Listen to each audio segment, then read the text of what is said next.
Hi, this is Dr. John Grazel, and this is a synoptic video about a particular methodology we want to share with others about what groups might be able to do to promote peace. And it comes out of the specific experience here uh, at the University of Maryland that was called the Semester on Peace. Yeah, the university, group within the university actually formed a non-formal association of graduate students, teachers, anyone who was interested to discuss what we could do about peace. Uh, Among the things that came up was what one could possibly do on the campus. The campus regularly had different thematic semesters, and one thought that a semester on peace might be appropriate. But it didn't turn out to be the standard one. The standard semesters are very well planned ahead of time. They obtain a lot of bureaucratic approvals and identities and definitive supports, and they're highly organized.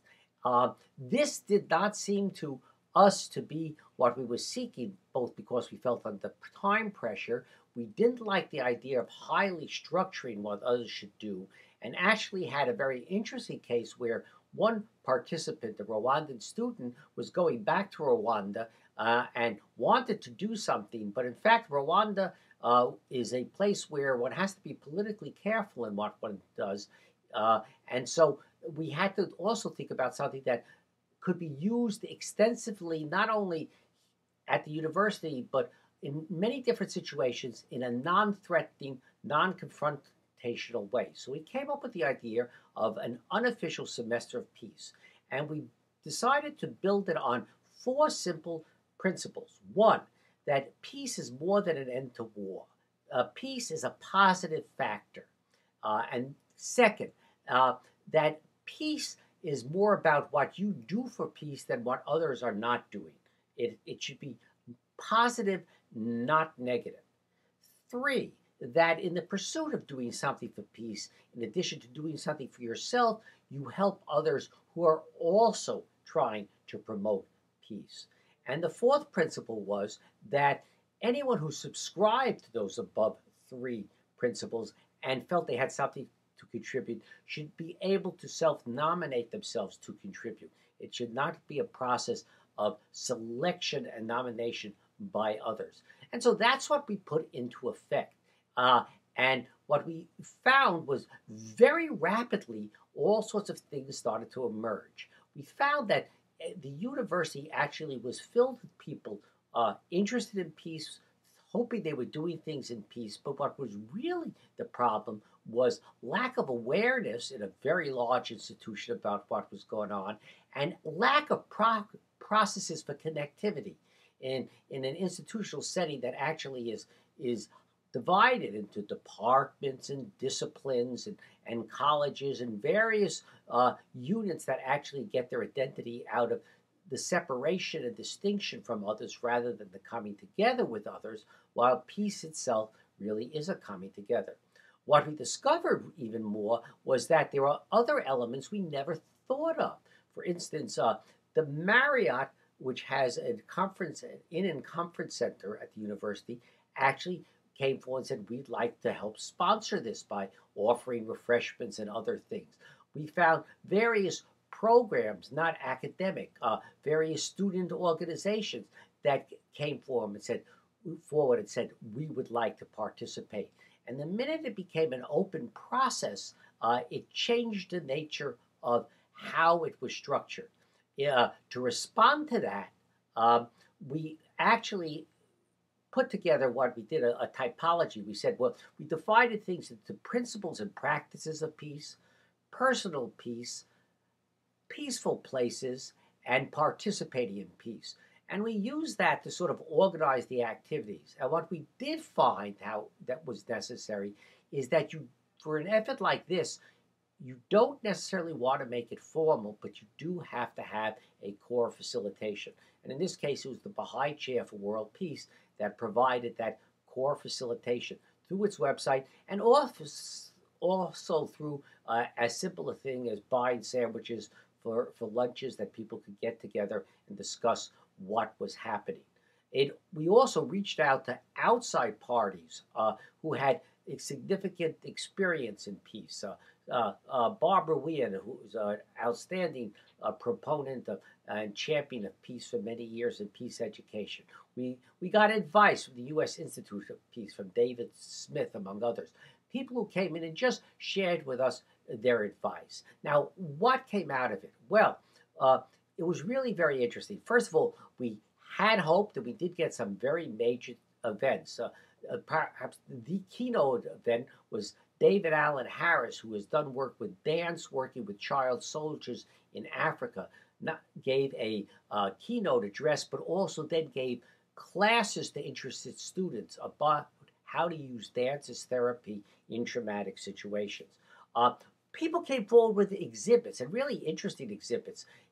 Exhibits about the history of the Vietnam protests on the University of Maryland campus, but not emphasizing the conflict, but emphasizing how people were struggling with their different roles, how some of the guardsmen who were facing off with the students actually had been students the years before.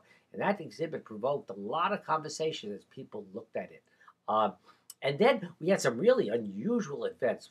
One of the most interesting I found was with the chemistry department put together something on the main plaza that they called the Elements of Harmony. Instead of a periodic table of chemicals, they created a periodic table of the elements of harmony. Now, and there were many more things that came out of this. What then became clear to us, however, was that we should try to grab hold. We should take the lessons learned from it. And then we should try to somehow institutionalize. Now, what we learned from it, we did learn that, first of all, peace can be contentious. People can disagree about definitions and focus and resources. If you really want to have a peace activity, try to avoid the contention and focus on the agreement. Make it holistic. Resist making it individualistic and particularly discipline or doctrine focused. And come forward with offers to work with others and actually to expand their activities to give them value added. What we discovered was that, in fact, the University of Maryland, which does not have a formal peace program, it has a conflict resolution program, and therefore seems to be missing something that so many other universities had, because of the number of resources it had, actually did have a tremendous potential to put together a different type of peace-oriented program. And so out of that actually came the idea of institutionalizing the experiences of the semester of peace in something called Pathways to Peace. That aspiration now is in a form that we will share with you in another video.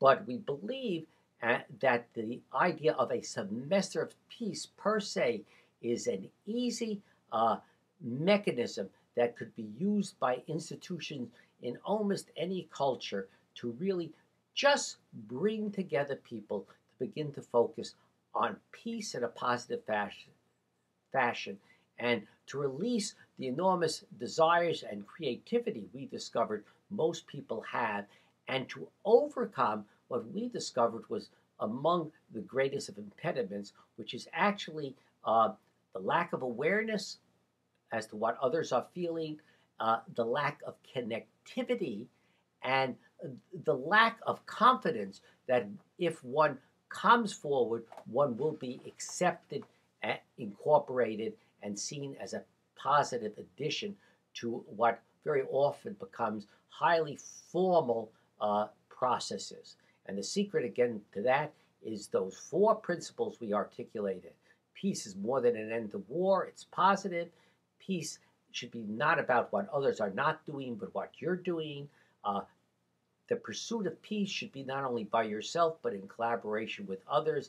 And you should step forward and not wait for others to nominate you, and others shouldn't think that they have the power to decide who has the most to contribute to peace.